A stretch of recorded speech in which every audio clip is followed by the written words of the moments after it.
Oi gente, tudo bem? Hoje nós vamos começar o módulo 2 do nosso curso Economia para a Transformação Social. No módulo 1 nós fizemos uma discussão teórica e conceitual. E nesse módulo nós vamos trazer uma discussão histórica. Nós vamos discutir a evolução do capitalismo global em termos históricos, fazer um grande panorama dessa evolução. E o objetivo é chegar ao final com lições para entender o mundo de hoje, entender as perspectivas que nós temos para esse mundo. A grande lição desse curso, desse módulo especificamente, é que não há uma continuidade linear na evolução do capitalismo global. Há, pelo contrário, mudanças importantes na forma de organização social da economia internacional, que varia entre mais liberalismo econômico e mais regulação econômica. Evidentemente, processos provocados pela história, pela luta de classes que está por detrás dessas transformações. Então, nós vamos discutir o início desse processo de organização da economia global nos termos capitalistas, que é a ordem liberal, sob a hegemonia inglesa, o entre-guerras, que era um período de transição e de crise dessa ordem liberal, o pós-guerra, que era uma ordem, a constituição de uma ordem regulada dos estados de bem-estar social, a crise dos anos 70, que dá origem à globalização a partir dos anos 80. E por fim, nós vamos discutir a crise dessa globalização a partir de 2008 e a pandemia, que acelera os processos históricos e nos coloca hoje numa posição onde há diversos caminhos possíveis para a economia global, e a gente vai chegar ao final desse módulo para discutir essa economia global que nos cerca hoje.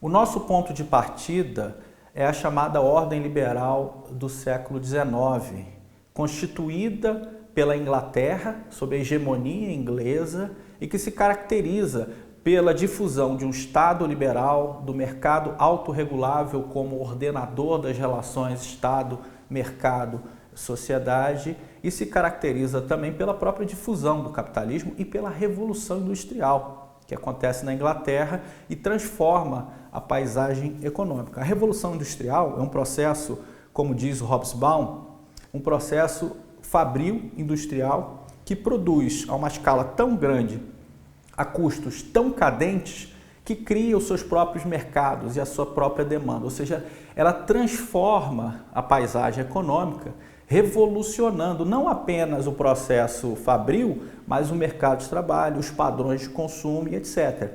O objeto dessa revolução industrial, que é a primeira revolução industrial, é a indústria têxtil, ou seja, os vestimentos, o têxtil é material usado por um conjunto amplo da população, e isso ia criando mercados em vários países, não apenas na Inglaterra, e modificando as relações sociais que estavam ali por detrás. Ou seja, as pessoas antes faziam a sua própria roupa ou compravam a roupa no artesão da vila, do local, e aí começa a chegar uma roupa a um preço muito mais barato, que acaba por destituir esse artesão da sua capacidade de sobrevivência. E esse artesão ele vira um operário desse sistema fabril. A Revolução Industrial também depende de uma mercantilização das terras que aconteceu na Inglaterra, para que os camponeses que antes sobreviviam do seu próprio trabalho passem a ser mão de obra desse sistema. Aí a Revolução Industrial ela revoluciona também várias tecnologias. O carvão passa a ser o combustível da Revolução Industrial, quando inventaram a máquina a vapor, que vinha do fundo da mina até a superfície, trazendo carvão, e depois se estendendo da mina de carvão até a cidade. E as ferrovias transformam a Inglaterra e o mundo, porque elas vão ligar os mercados, abrindo novos mercados, criando mercados consumidores, transportando os produtos, reduzindo o custo de transporte desses produtos. A Inglaterra ela se torna a fábrica do mundo, o país que lá em 1860 produziu a metade do aço, a metade do carvão, a metade do algodão do mundo, 2/3 do carvão do mundo. E a Inglaterra se torna esse país, ou seja, um país que está à frente dos outros em termos tecnológicos e industriais, e usa como instrumento político o liberalismo. O liberalismo interessa a Inglaterra. Aliás, a economia política clássica, nesse período, o Davi Ricardo era totalmente ligado aos interesses de setores industriais e eles propunham ao resto do mundo a redução de tarifas, evidentemente, para os produtos ingleses chegarem no resto do mundo a um custo mais barato, abrindo mais mercados. E, evidentemente, nesse período, quando a Inglaterra está acima dos outros países em termos de capacidade produtiva, há uma certa complementariedade, onde a Inglaterra, os outros países também se beneficiam desse comércio. E isso passa a mudar no momento que os concorrentes surgem. Mas enquanto a Inglaterra é a grande economia do sistema, ela difunde não apenas os seus produtos, e transporta assim, por meio da mercadoria, transporta o próprio capitalismo, que vai modificando as relações de produção no mundo todo. O capitalismo se difunde por meio da Revolução Industrial e da Inglaterra, e ao mesmo tempo também difunde o seu próprio padrão monetário, que é o chamado padrão ouro, que é o padrão sobre o qual os outros países vão se referenciar para participar desse comércio internacional que a Inglaterra proporciona. O padrão ouro é você referenciar a sua moeda no ouro, ou seja, minha moeda vai ter um valor fixo em relação ao ouro. E por que o ouro? Porque o ouro era o metal que a Inglaterra mais tinha. Poderia ser a prata, como outros países tinham um padrão prata, e a Inglaterra difunde o padrão ouro, porque a Inglaterra era a economia mais pujante do momento. E isso passa a se modificar ao final do século XIX, com o surgimento de outros concorrentes e de uma nova forma de capitalismo.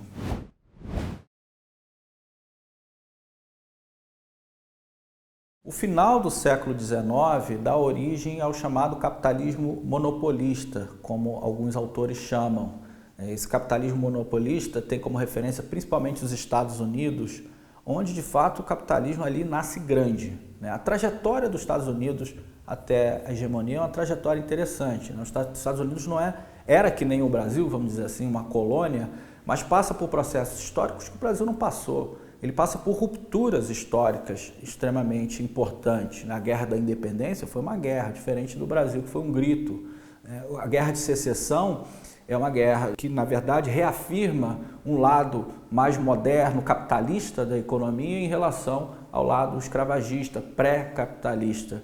Então, o capitalismo americano ele tem uma trajetória marcada por essas revoluções, essas rupturas históricas, que dão as condições sociais para que o mercado se desenvolva e o capitalismo nasça nos Estados Unidos e de maneira grande, diferente da Inglaterra, onde a indústria têxtil está associada, e mesmo as ferrovias, está associada a pequenas e médias empresas com uma tecnologia acessível.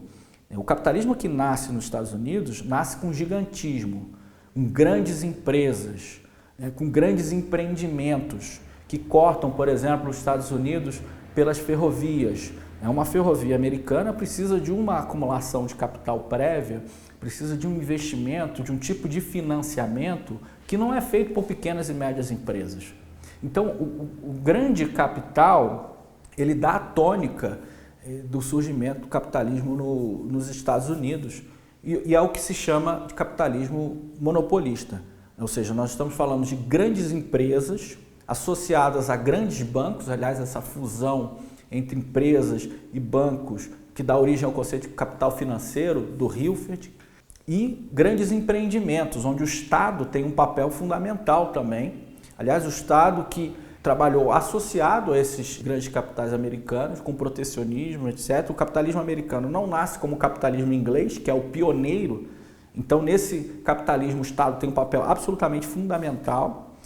E ele já nasce também apontando para uma nova forma de organização da produção, de novas tecnologias que vão dar origem à segunda Revolução Industrial. Então, a primeira Revolução Industrial, que está associada à indústria têxtil, ao carvão, a pequenas e médias empresas, é diferente da segunda Revolução Industrial, que está associada à indústria de bens de capital e a indústria de bens de consumo durável, como os automóveis, por exemplo, está associada ao petróleo como fonte energética e está associada a grandes empresas, aos monopólios, aos oligopólios, aos trusts. Então, o capitalismo americano nasce com essa pegada.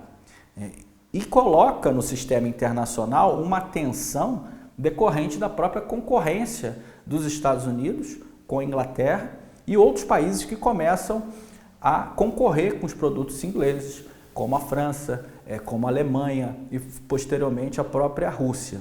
E isso dá início a um período marcado por tensões. É o que o Hobsbawm chama da Era dos Impérios, que marca o declínio inglês e marca uma tensão entre os países, marcada pelo protecionismo, pelos nacionalismos, que vão resultar na Primeira Guerra Mundial. Ou seja, a Inglaterra, que era a fábrica do mundo, ela passa a ter concorrências e ela teria que negar a si própria e se transformar para poder fazer frente a essa concorrência. Ou seja, os investimentos iniciais feitos na Inglaterra, que eram típicos da primeira Revolução Industrial, teriam que ser refeitos para acompanhar o que surge nos Estados Unidos, novas tecnologias, novas formas de produção. O próprio sistema financeiro inglês, que era voltado para fora, para financiar o comércio internacional, para financiar estados, outros países, para dar suporte à hegemonia inglesa, era diferente do sistema financeiro americano, que juntava capitais para grandes empreendimentos, com sociedades anônimas, com trusts, com holdings, com empresas que nasciam coladas ao sistema bancário. Então, o declínio inglês é marcado por essa transformação, por essa passagem do chamado capitalismo concorrencial para o capitalismo monopolista. E essa passagem também é marcada por disputas territoriais, pelo imperialismo, pelo protecionismo, o que vai gerar a Primeira Guerra Mundial.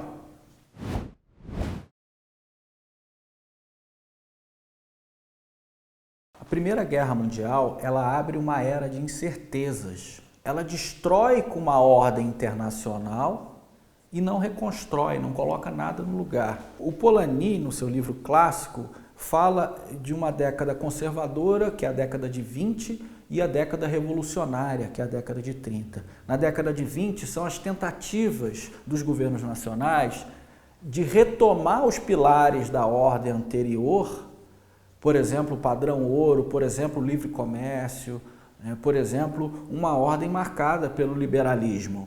E a década de 30 é esquecer isso, é pensar, é a volta do nacionalismo, do protecionismo, é jogar no chão os pilares que estavam ali postos, inclusive o próprio padrão ouro. Então, essas duas décadas, elas são extremamente interessantes para entender o mundo no pós-guerra. E o que marca o início desse processo é o Tratado de Versalhes, que humilha a Alemanha, tira uma parte do território da Alemanha, tira uma parte da população da Alemanha, submete a Alemanha às reparações de guerra e desarma a Alemanha. Esse tratado, ele é quase que uma vingança dos aliados com relação à Alemanha. O próprio Keynes escreve um livro chamado As Consequências Econômicas da Paz, mostrando que esse tratado iria levar a uma barbárie. Inclusive, tem passagens do Keynes que são proféticas com relação a esse processo. Por exemplo, As Consequências Econômicas da Paz, o Keynes fala o seguinte: temos assim diante de nós uma Europa ineficiente, desempregada, desorganizada, dilacerada pelos conflitos internos e o ódio internacional, lutando, pilhando, mentindo, morrendo de fome. Que garantia podemos ter de um quadro de cores menos sombrias? Isso Keynes estava escrevendo em 1919. Ele continua: se aspirarmos deliberadamente o empobrecimento da Europa Central, a vingança, eu ouso prever, não tardará. Ou seja, o Keynes estava falando em 1919 que aquilo não ia dar certo. E de fato não deu certo, e o resultado foi o nazismo, foi a Segunda Guerra Mundial. A história da Alemanha na década de 20, ela é muito interessante e ela é determinante para a história ocidental. A Alemanha viveu uma turbulência nesse período que gerou o nazismo de Hitler. Em 1919 houve uma revolta socialista com a Liga Espartacus, que a Rosa Luxemburgo foi assassinada. Em 1923, uma tentativa de golpe do Hitler, o chamado Punch de Munique, que ele foi preso, escreveu o livro Mein Kampf e depois volta para concorrer às eleições e é eleito mais tarde. A Alemanha viveu um período de hiperinflação, que colocou na população um verdadeiro desespero, um caos social, né, que desorganizou o sistema monetário. Aliás, um filme muito interessante nesse aspecto é O Ovo da Serpente, do Bergman. A Alemanha viveu um período de uma pequena bonança ali em 1926, 27, gerada pela entrada de capitais estrangeiros, e sofre um baque crucial com a crise de 29, o que vai resultar no verdadeiro caos social e na ascensão do nazismo. O Partido Social Democrata Alemão, que também tem uma história muito interessante, era o partido do Hilferd, um partido que abrigava debate do próprio Lenin, da Rosa Luxemburgo, e que vai comandar a Alemanha na década de 20, de uma maneira até bastante conservadora, se submetendo ao Tratado de Versalhes. Ele vai perdendo credibilidade e vai dando origem aos extremos políticos. Em particular, ele cede espaços eleitorais e dá origem à própria eleição do Hitler. E do outro lado do Atlântico, os Estados Unidos viveu o frenesi da década de 20, com uma explosão do consumo e uma explosão dos preços de ativos financeiros. As bolsas de valores, o liberalismo americano na década de 20 produziu uma bolha na bolsa de valores que resulta na crise de 29. E a crise de 29 ela é marcada pelo crash na Bolsa de Valores e ela dá uma origem a um período de profunda depressão econômica. O crash na Bolsa de Valores é o momento onde o preço das ações cai lá embaixo, onde eu tenho um problema de fragilidade financeira nas empresas americanas, nos bancos americanos, e que começam a quebrar. A quebradeira bancária, como a gente discutiu lá no módulo 1, falando da importância do sistema bancário, é o pior tipo de crise. E os Estados Unidos têm várias ondas de quebradeira bancária, sendo a maior delas em 1933. Então é uma crise que se estende, e se estende também por conta da resposta do governo, o governo Hoover na época, em termos de austeridade, em termos dos instrumentos que ele tinha ali à disposição, que eram instrumentos dados pela economia neoclássica, pelo liberalismo. A ideia de que o Estado não tem muito o que fazer. E o Estado não tem muito o que fazer significa a economia quebrar. E ali, de fato, a gente teve um problema de desemprego enorme, de fome, de quebradeira bancária na economia americana, que marca a chamada Grande Depressão.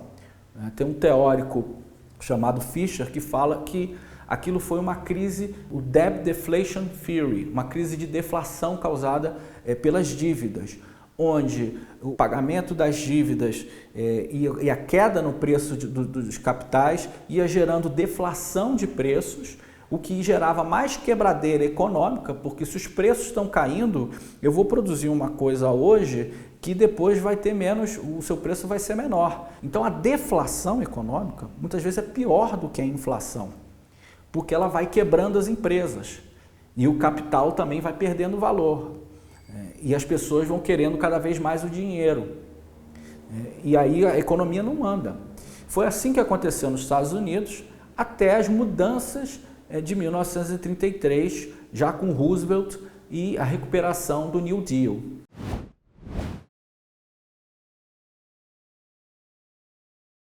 Então a crise de 29, ela foi a maior crise do capitalismo em tempos de paz e ela dá origem nos países centrais ao que o Polanyi chamou da década revolucionária. Revolucionária no sentido que ela destrói por completo os pilares da ordem liberal e aí coloca no lugar a negação desses pilares. O padrão ouro vai embora, o liberalismo é substituído por um ativismo estatal, a gente tem a volta dos nacionalismos de vários tipos, de várias naturezas, por exemplo, o fascismo italiano, o nazismo alemão, e tem também a experiência americana, que é uma experiência do New Deal, do Roosevelt. O New Deal, ele era uma babel de ideias, né? Ele estava trazendo questões políticas que não tinham sido teorizadas do ponto de vista econômico. O Keynes vai escrever só em 1936 e o New Deal é de 1933.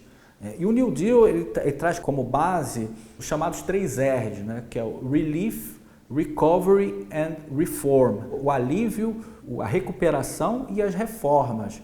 É um pacote amplo de planos, aliás, muito parecido com o que o Biden, aliás, o Biden tem trazido o New Deal e traz também 3 grandes planos, né? Ele traz o American Family, o American Jobs e o plano de recuperação emergencial.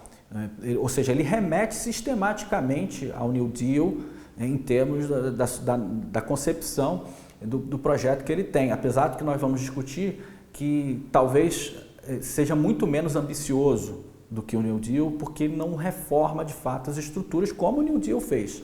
Então, o que o New Deal tinha? Era um plano de recuperação voltado para a indústria, voltado para a agricultura, voltado para a proteção social, voltado para o emprego público e um programa de trabalho gerado pelo investimento público. Isso eles fizeram e era uma novidade, né? Porque a teoria convencional não explicava aquele desemprego, ou seja, a solução liberal para o desemprego é deixar o mercado resolver. E o que o Roosevelt fez? O Roosevelt fez o contrário. Ele colocou o Estado para gerar emprego, para gerar infraestrutura. E, além disso, o New Deal traz reformas muito importantes para o capitalismo que vão perdurar até quase que recentemente. Por exemplo, o chamado Glass-Steagall Act, que é uma reforma do sistema financeiro que, por exemplo, separa bancos comerciais de bancos de investimento, o que estava na origem da confusão e da bolha. Ou seja, os bancos comerciais são aqueles que vão cuidar dos depósitos e os bancos de investimento que vão poder fazer investimentos mais arriscados. Os bancos comerciais, eles vão ter que seguir na linha e o Banco Central vai estar sistematicamente em cima desses bancos para que eles não invistam, por exemplo, nas ações que geraram o problema da crise de 29.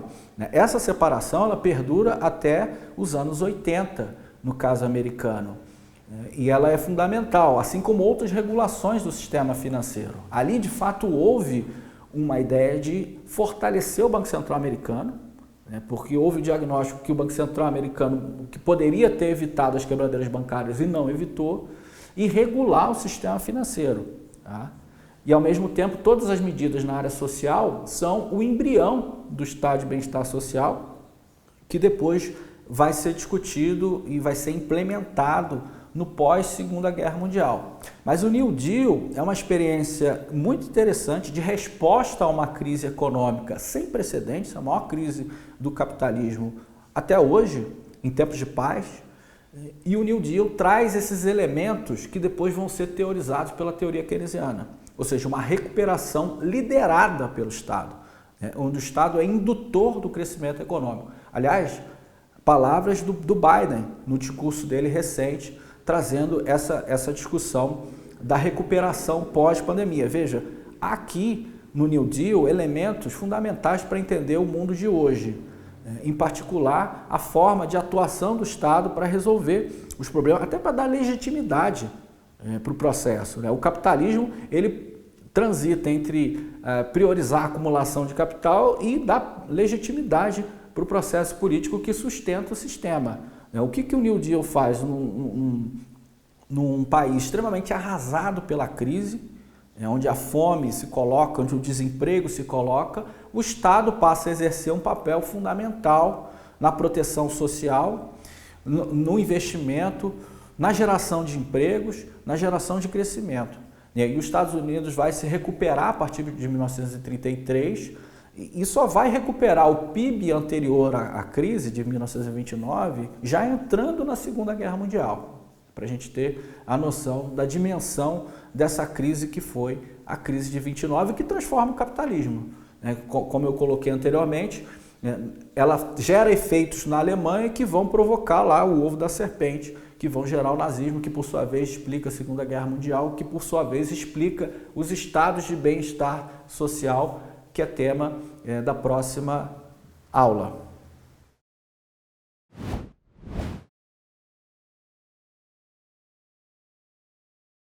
Antes de encerrar, gente, deixa eu só recapitular algumas lições do Entre Guerras, que são muitas. Primeiro, o Tratado de Versalhes foi um erro. Segundo, a desregulamentação financeira é capaz de gerar estrago. Terceiro, o Estado tem um papel fundamental na regulação financeira, mas não apenas na geração de emprego, na proteção social, e que se não fizer isso, as consequências podem ser grandes, como o nazismo, como o fascismo. Então há um conjunto de lições que o Entre Guerras deixa que depois vai ser aproveitado no pós-guerra na construção de outra ordem internacional. Sobre esse período do Entre Guerras, eu recomendo um livro chamado Os Anos de Chumbo, do professor Frederico Mazzucchelli, que é uma leitura muito fácil, muito boa, muito bem escrito. E tem os romances também do Ken Follett, que ele faz uma trilogia do século XX, e o livro Queda de Gigantes e o segundo livro Inverno do Mundo é uma leitura ótima também, que dá todo o pano de fundo para esse período histórico que a gente caracteriza aqui, mais pensando na evolução da economia internacional. E agora, na próxima aula, a gente dá continuidade a esse processo histórico, olhando aí para o pós-guerra.